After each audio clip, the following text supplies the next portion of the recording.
Hello! If you're an executive or a director in an organisation and you've been working on your strategy, there will come a point when you want to make sure that you cascade your overall vision and your objectives and your aims through the organisation, down through the business units and through to the teams and departments and functions to make sure that it gets executed. A central part of that is aligning the thinking of the individual business units with your overall thinking. And in this case study, I'm going to show you how we did that for an international technology organisation. And before we do the case study, let's look at some of the traditional ways in which it's done, or rather appears to be done. Now, the first one is typically to give financial measures. Now, don't get me wrong, just financial measures is a really powerful way of empowering a business unit or a country to perform. You're setting targets for them, you're giving them financial responsibility, you're expecting them to perform to those financial targets, and you give them a lot of autonomy, responsibility and control to get on with that, presumably. In reality, there's probably a lot more in the organisation that you want to control in terms of, or have a discipline or consistency or persistency of pattern of behaviours in the way that the organisation presented, it works and the synergies around. There's a catch with financial measures. They often only tell you the results after everything's happened. So they are a definite lag measure. What you want as a manager implementing strategy is to see what's happening beforehand. So the second approach that you see and gets put around as a really successful approach is key performance indicators, KPIs. A KPI is perhaps one of half a dozen critical measures in the organisation that are used to focus on the few things that make. Now, I've looked at quite a few of these organisations, and the myth of the KPI is actually destroyed when you get behind it, because what's really happening is there's a lot of other management going on, making sure people understand the culture, the behaviours, the objectives and other such things that go with a KPI.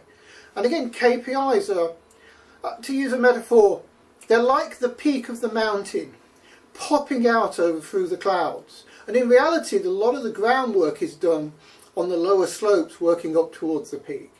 And the KPIs are often the little bit that looks over the top, but they're not the whole, they're far from it. The next approach is the balanced scorecard. And many people will say if you get a balance of measures, then you get a wider perspective on the organisation, which gives you greater control.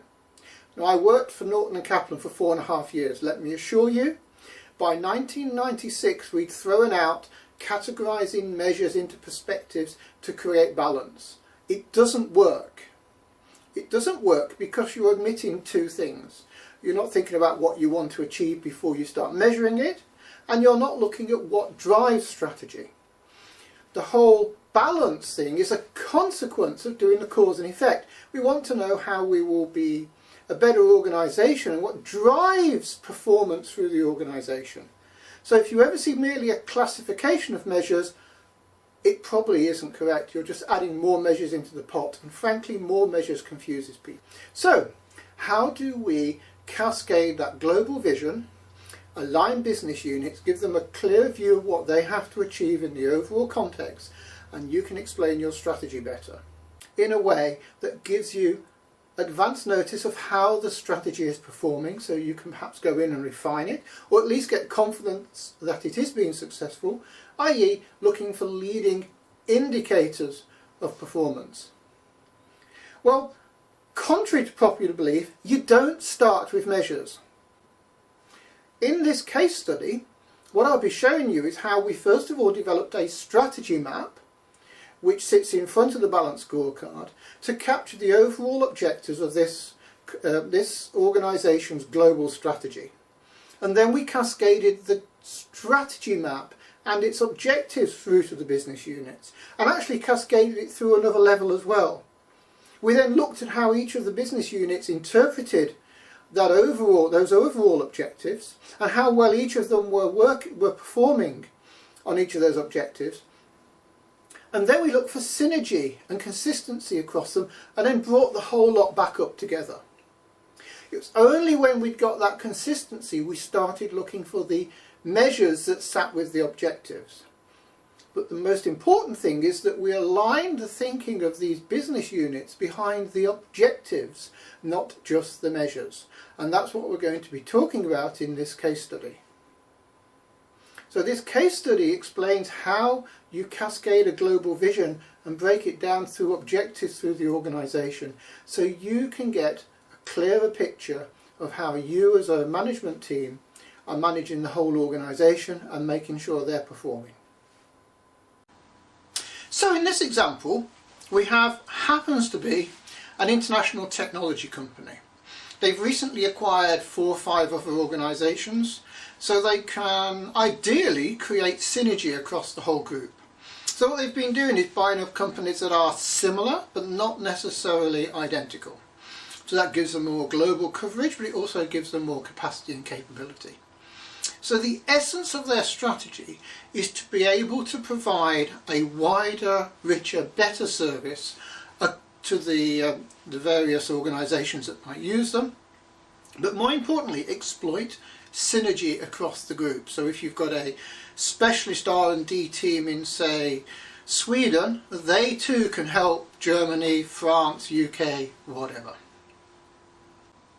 So you would expect that what we've got is an overall group strategy which would be cascaded down into the region strategies, the individual business units, but you'll expect to see subtleties and differences in each one, and that's precisely what we've got. Let's look at the corporate strategy to start with. In essence, this strategy is about growth of the whole business, the net present value of the organisation. But how's that going to come about? Well, the answer is it's about serving that customer layer better, because that's where the value comes from. Although there is a part of this which is about being much more efficient in bids and winning those bids effectively. Then we have really three themes. There's the left hand side at the bottom, which is about how sales and marketing is done, creating the pipeline.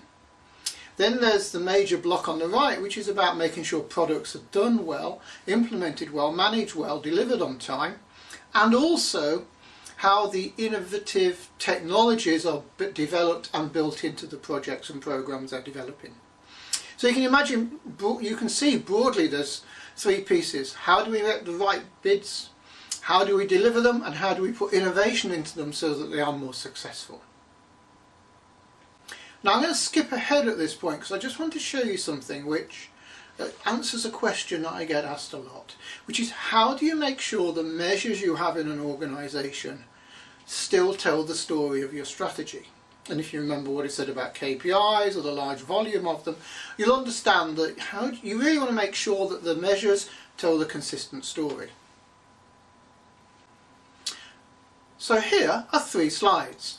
The first one is the strategy map for the corporate, for the group, just as we've described. This second one overlays the measures onto the strategy map, and you'll see if you read any particular objective and any particular measure, the measure is a relatively close description of the objective.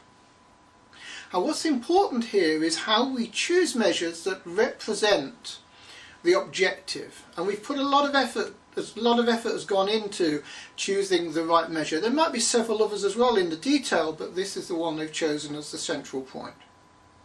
And also notice how the measures are relatively evenly distributed across the 4 perspectives. Some are financial, 3 or 4, some are about what the customer wants specifically from their perspective, some are about what the organisation has to do, and some are about building its capability. So the question is, are we building our capability and are we measuring that? So we should be able to see us improve so that we deliver things better for our customers, so we know that our finances will be improving. And this is how you get the forward-looking, knowing our strategy is working rather than merely waiting for the financials. Now, here's the subtle bit. I'm going to take the strategy map off the back and leave the measures in exactly the same place. And what this does is enable you to check that the story you told about the organisation and its capability when you talked about the objectives is still the same story with the measures. So, do you still have the same finances? Does this story, the measures of the customer actually represent what the customer is looking for? Do the ones about the process and the projects and delivery and the marketing, do they still represent what those objectives were? And the underlying ones about innovation, leadership, developing skills, marketing and the like. And actually, if you were able to read through these, you would notice it actually tells pretty much the same story. And this to me is an acid test of, do your measures tell the same story as your strategy? Because if you are to pick up your measures and try to do the same thing, will they consistently tell the same story that you are standing up and talking? If they aren't, there's a great chance that at best you're confusing people. At worst, they will behave dysfunctionally and things just will not be effective and you'll not achieve your strategy. So I'm showing you that to give you a flavour for how the strategy map acts as the central spine around which you hang, in this case, the measures. And we do the same things with projects and initiatives and actions and several of the other pieces as well. Now, we didn't do this initial measurement alignment at the start. What we did first was actually take the strategy map with the words behind it for each of the objectives, and we went from the group to the 5 or 6 companies that made up the group, the individual business units. So when we walked into a business unit and we talked to the management team, we said, okay, we have a starter for 10. This is our understanding of the group strategy, and we'd like to know how you fit in, what your perspective on these are, where your objectives are, what your customers are looking for that may or may not be different, and how you're building your skills and knowledge and capability. But we're also looking for how well you're doing on this. So for instance, if one particular organisation was really, really good on project management, but only, let's say, 6 out of 10 on innovation, whereas it was primarily an innovation organisation with new technologies coming through, but perhaps were only 6 out of 10 on project management, we would start to identify places where these two should start to talk and create the synergy. It's here that we are not cascading measures. What we're doing is cascading the objectives that tell the story of the strategy, so that as it goes further down into the organisation, and we can take this down into a particular marketing team for instance, they will have a clear view of how they contribute to the bigger picture.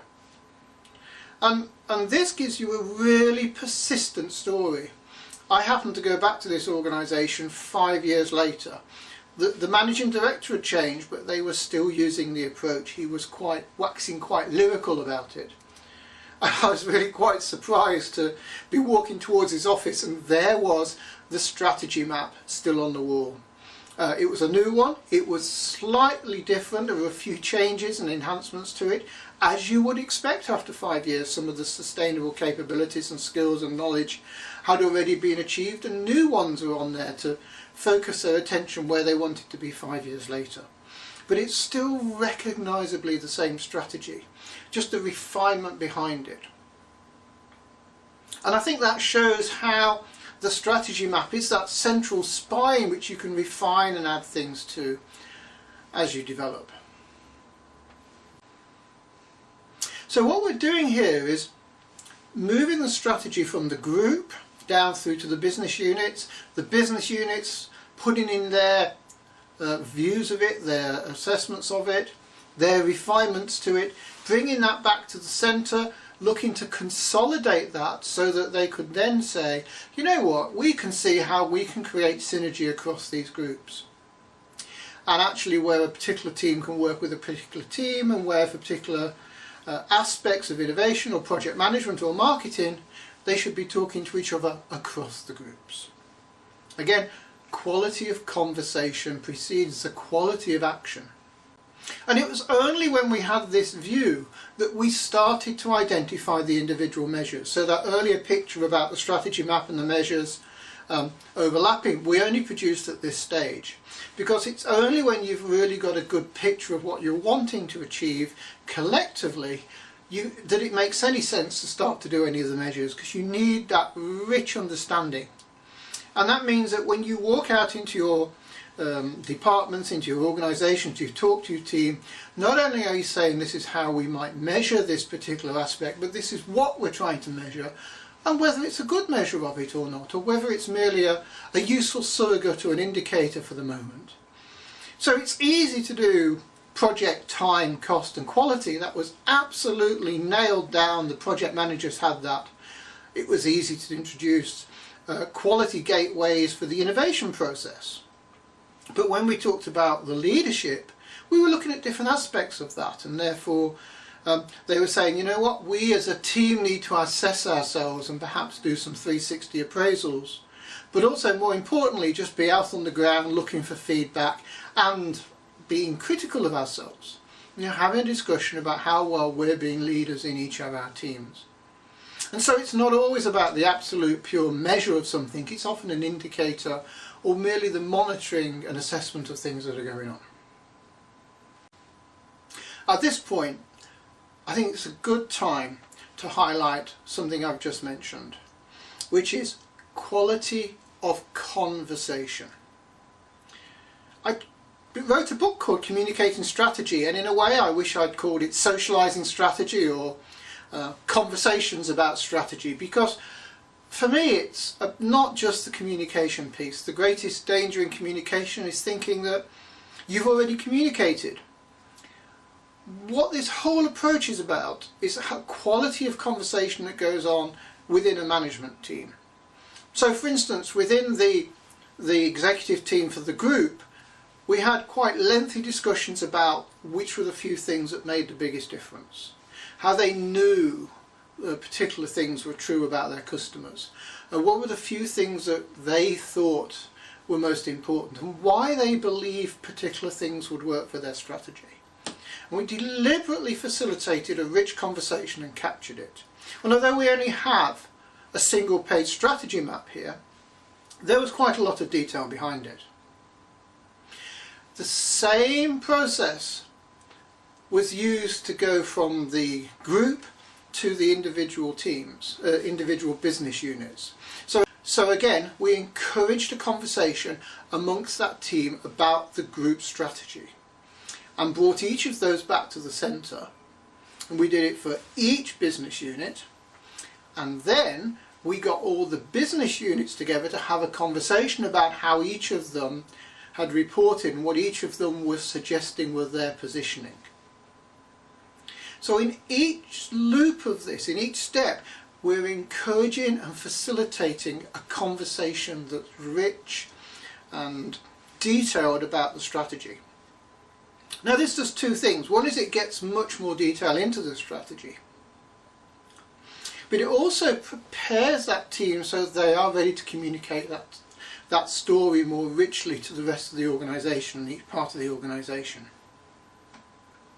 So as you can see in this case, we had a group strategy map and scorecard. We had a strategy map and scorecard for each of the business units. And then going down further, we had individual strategy maps and scorecards for sales and marketing, for the project management team, for the innovation, and those would be different, subtly different, but basically the same, depending on which organisation they were in. So what we've got is a cascade, and when you can look at that cascade, you can see how all the pieces join up and work together. And that's where the alignment comes from. Now we may only have, 5 times 3, 15, 16, 18, 20 strategy maps in all. You could put them on a large whiteboard if they were all A4. The whole of this organisation's strategy laid out so you can have a look at it. Now that's a powerful way of just seeing the whole picture and being able to assess how each part and each person and their team fit into their part of the strategy, and also how they contribute to others. And that's really, really important. Just think how effective your organisation would be if you had that level of understanding out through the organisation of your strategy and people knew where they fitted and how they all worked together. So to sum up, If you're at the stage where you've been working on your strategy and you're now thinking about how to communicate it and make sure it's understood, you want to communicate the message, you want to make sure that people understand that message and how they fit in, you want to make sure people are doing the right things, and as an executive and manager you're confident that you're seeing progress, then having a strategy map based balanced scorecard approach is central to that communication. The strategy map is just one of a set of pieces that we use, but the important thing is that first of all we systematically translate your mission and ambition and objectives into ways that people can be it can be communicated and understood, not going straight for measures.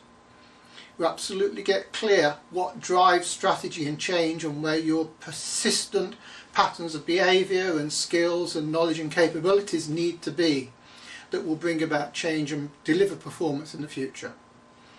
We cascade objectives, not measures. We go back to the measures and decide which ones to pick out and pull through, but the trick is to cascade objectives. Moreover, we cascade them in a cause and effect relationship so that it's really clear what drives performance, and you can see as one objective is being achieved that you're starting to make progress. And then people can say, I can see where I fit in. We talked about the quality of communication and how the conversation within the management team and between the management team layers and between staff and teams in the organisation is absolutely crucial. And the strategy map sets the agenda for that. And so if you're thinking about how you can communicate your strategy, then I strongly recommend that you look at this whole approach of strategy mapping and how we've refined it and developed it over the years to become a really powerful tool of communication that you can use to make sure you get the sort of performance you're looking for. Just imagine how good it's going to be when those staff actually understand their role and are making a real contribution to your strategy. If you'd like to learn more, visit our website or give us a call on the numbers that will follow in a few seconds. Thanks very much. I've been Phil Jones, Excitec Limited.